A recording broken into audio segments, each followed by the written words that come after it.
მოგესალმებით ძვირფასო მაყურებლებო, დღეს 6 აპრილია, ორშაბათი და ჩვენ ტრადიციულად ვიწყებთ ჩვენს თეატრალურ ორშაბათს. ვიდრე გადაცემის ძირითად თემებს შევეხები, წინასწარ გილოცავთ ხვალინდელ წყინვალე დღესასწაულს, ხარების დღესასწაულს. გუშინ წინ 4 აპრილს შესრულდა 120 წელი არაჩვეულებრივი ქალბატონის თამარ თვალიაშვილის დაბადებიდან. თამარ თვალიაშვილი იყო დამფუძნებელი მოზარდ მაყურებელთა თეატრის ქართული სექტორის, ასე ვთქვათ, მასთან ერთად პირველი დასი და გამორჩეული 3 ქალბატონი ამ დასში, თამარ თვალიაშვილი, გოგუცა კუპრაშვილი და მერი ერგნელი. თამარ თვალიაშვილი და გოგუცა კუპრაშვილი პირველივე სპექტაკლში ფრიც ბაუერი ერთმანეთის დუბლიორები იყვნენ, ერთმანეთს ცვლიდნენ, 2 ფრიც ბაუერი ერთად დაიბადა და მასთან ერთად დაიბადა მოზარდ მაყურებელთა ქართული თეატრი. თამარ თვალიაშვილმა შექმნა გალერეა მთელი როლებისა, ის ტრავესტის ამპლუაშიც იყო, ის თამაშობდა პატარა ბიჭებსაც, როგორც იყო ფრიც ბაუერი, ისე პატარა გოგონებსაც და მან ითამაშა ალექსანდრე თაყაიშვილის ცნობილ დადგმაში რომეო და ჯულიეტას როლი და ამის შემდეგ ძალიან ადრე სხვათა შორის წავიდა თეატრიდან, ძირითადად იყო უკვე კინოში, არაერთ ქართულ ფილმში მონაწილეობდა, პატარ-პატარა როლებს თამაშობდა, მაგრამ მაინც დასამახსოვრებელი იყო მისი ნამუშევრები კინოფილმებში მიმინო, როცა აყვავდა ნუში, წყარო თუ რეისი თუ სხვა.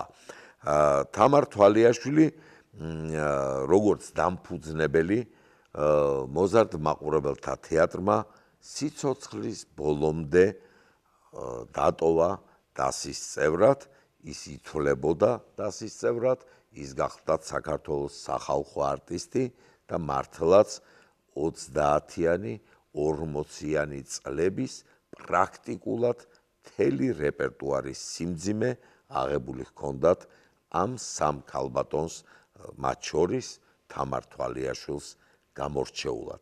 ჩვენ გვაქვს ის შეგრძნება, რომ დავიწყებული სახელები არ არსებობს, თუ ამ სახელს არ დაივიწყებ, თან ისეთ სახელს, რომელთაც ძალიან დიდი წვლილი მიუძღვის კონკრეტული თეატრის განვითარებაში და აქედან გამომდინარე ქართული თეატრის განვითარებაშიც.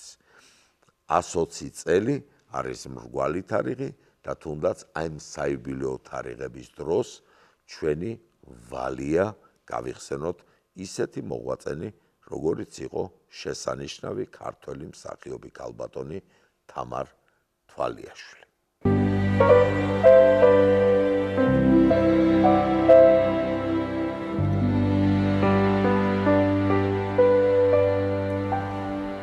სულ რამდენიმე დღეში ჩვენი თეატრის რეპერტუარს შეემატება კიდევ ერთი ახალი სპექტაკლი სტივენსონის ცნობილი მოთხრობის განძის კუნძულის მიხედვით რეჟისორი მამუკა ცერცვაძე თეატრის დიდ სცენაზე დგამს ახალ წარმოდგენას.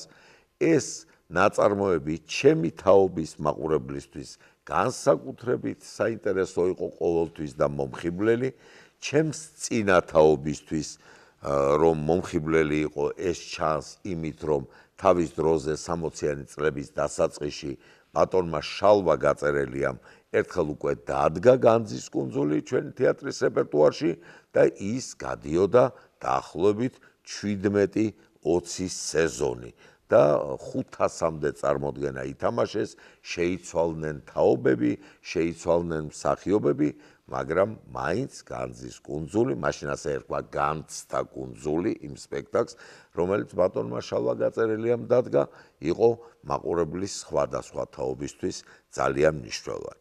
რაც შეეხება ბატონ მამუკა ცერცვალძეს, ის ძალიან საინტერესო რეჟისორია, ის ძალიან საინტერესო სპექტაკლების ავტორია, თუმცა მოხდა ისე, რომ მოზარდ მაყურებელთა თეატრთან თანამშრომლობაში პირველი დებიუტია ჩვენ თეატრთან და მე ძალიან მახარებს ეს ფაქტი, როდესაც ასეთი ნიჭიერი ადამიანები შემოდიან ჩვენთან თეატრში და კიდევ უფრო მეტად მახარებს, როდესაც ისინი ცდილობენ დადგან წარმოდგენა მოზარდთათვის და მათი შემოქმედებითი უნარი, ფანტაზია და ნიჭი სწორედ მომავალ თაობას მიუძღვნან.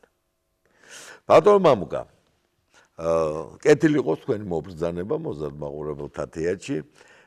მე ცოტა ვიტრაბახებ, მე მგონია რომ ყავს არაჩვეულებრივი დასი, მაგრამ ჩემ ტრაბახი იქეთ იყოს, მე თქვენი აზრი მაინტერესებს ამ შემთხვევაში, როგორ მიდის სარეპეტიციო პროცესი, უკვე ბოლოსკენ ხართ, ზუსტად 11 დღეში ჩვენ გვექნება პრემიერა 17-18 აპრილს და ძალიან დიდი გულის ფანცქალით ველოდებით, არა მხოლოდ ჩვენ, არამედ მაყურებელი ამას მოწმობს ის ზარები, რაც უკვე სალაროში შემოდის და მოთხოვნა ძალიან დიდია ამ ნაწარმოებზე. და დიდი მადლობა ამ კითხვისთვის, იმიტომ რომ მომეცა შესაძლებლობა, რომ მადლიერება გამოხატო თქვენს მიმართ, ხელმძღვანელობის მიმართ იმ შემოქმედებითი ატმოსფეროს შექმნისთვის, რაც ამ სპექტაკლზე მუშაობის პროცესში გავიარეთ და უნდა ვთქვა, რომ ეს ტრაბახი არის საფუძვლიანი, იმიტომ რომ ამას აქვს საფუძველი, ეს არ არის ესეთი შესანიშნავი დასი, არაჩვეულებრივი დასია.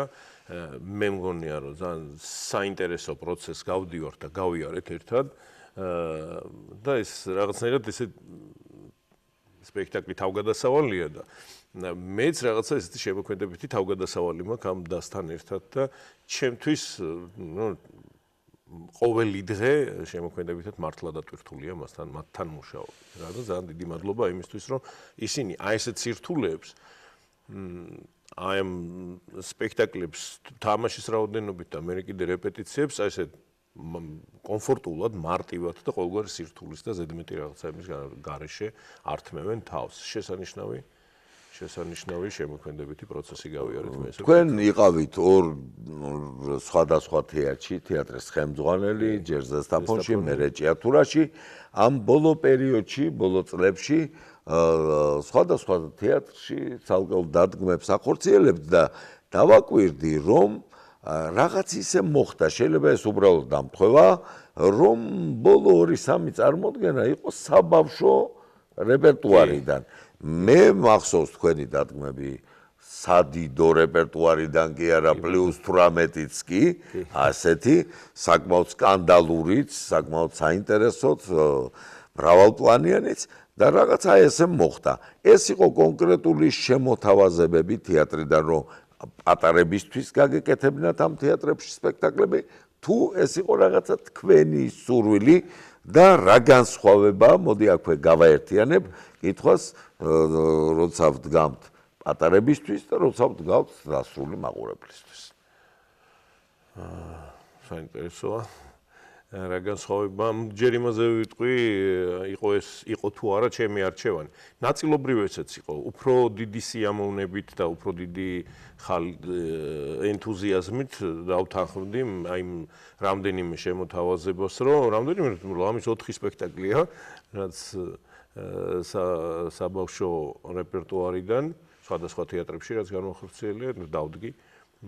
და ეს ორმხრივი იყო რა უფრო. ჩემი სურვილიც იყო რა თქმა უნდა, იმიტომ რომ მე ვთვლი რომ და ალბათ ყველა ესე თვლის, მე ვთვლი რომ ბავშვებისთვის მეტი პასუხისმგებლობით ვეკიდებით ხოლმე და ისე რაღაცა მიხარია, როცა ვხედავ როგორ ზემოქმედებას ახდენს ის, რაც ჩვენ ერთად გავაკეთეთ, მე და მსახიობებმა, როგორ ზემოქმედებს ბავშვებზე და იმათ აღტაცებულ თვალებს რო უყურებ და აი რაღაცა ჟრიამულს და იმას როგორ არიან ჩართული ამ პროცესში.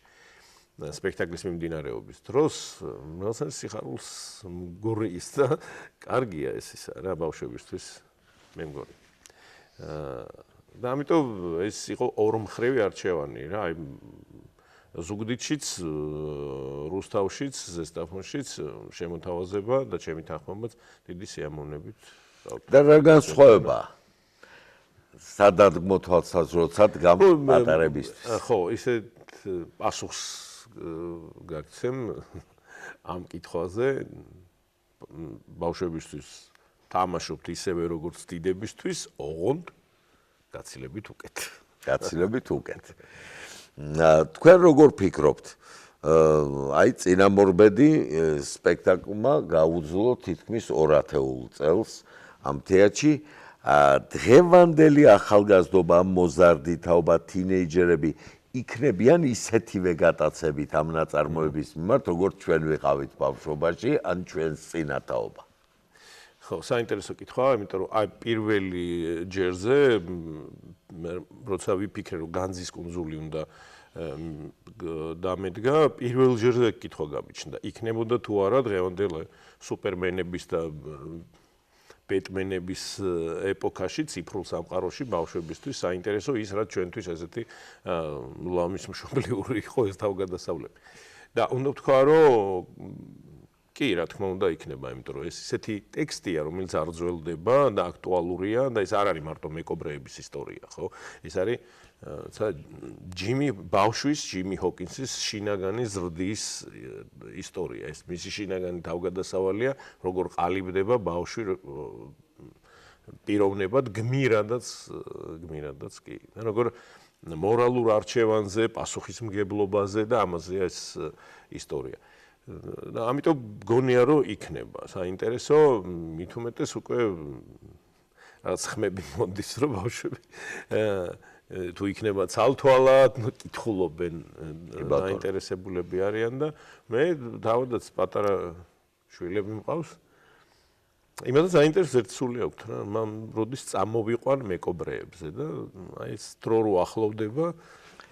მე პრემიერის წინ პატარა გაგახალისებთ, კარგ განწყობაზე დაგაყენებთ, რომ მე არც თუ ხშირად მქონია ესეთი შემთხვევა სამხატვრო ხელმძღვანელობის პერიოდში, როდესაც აღფრთოვანებული მოდის მსახიობი და გელაპარაკებენ, ვაიმე რა კარგია რომ აი ეს რეჟისორი მოიწვიეთ და ამ რეჟისორთან გვიწევს მუშაობა და მე ძალიან მიხარია რომ მსახიობების მხრივაც, აი როგორ თქვენ ბრძანეთ მსახიობებზე, ზუსტად ანალოგიურს ბრძანებენ თქვენი განაწილებული მსახიობები თქვენზე და იმ პროცესზე, რომელიც მე დარწმუნებული ვარ 17-ში დაგვირგვინდება ისე როგორც უნდა დაგვირგვინდეს. მადლობა ხმებს, ჩვენც დასარდავაკლებთ. ხო, მე წეგან რომ ამბობდი, რაღაც ეს ვიფიქრე, არ ვიცი ამაში დამეთახმებია თუ არა მსახიობები, მაგრამ ჩემთვის ნამდვილად სასიამოვნო პროცესი იყო შემოქმედებითად ის, რაც ერთად გავიარეთ და მიხარია თუ მსახიობებისთვისაც ესეთი იგივე დამოკიდებულება აქვს და თუ მეთანხმებიან ამაში, ეს ძალიან მახარებს. რა თქმა უნდა, ყველაფერს გავაკეთებთ იმისთვის, რომ ეს შედეგი ერთობლივი მუშაობის მაყურებელმა ისე მიიღოს, რომ როგორც ის სპექტაკლი დიდხანს გაძლოს და დიდხანს იყოს რეპერტუარში დარჩეს და იყოს საყვარელი სპექტაკლი მაყურებლისთვის. გისურვებთ წარმატებებს. დიდი მადლობა კიდევ ერთხელ ამ შესაძლებლობისთვის, ბატონო დიმა.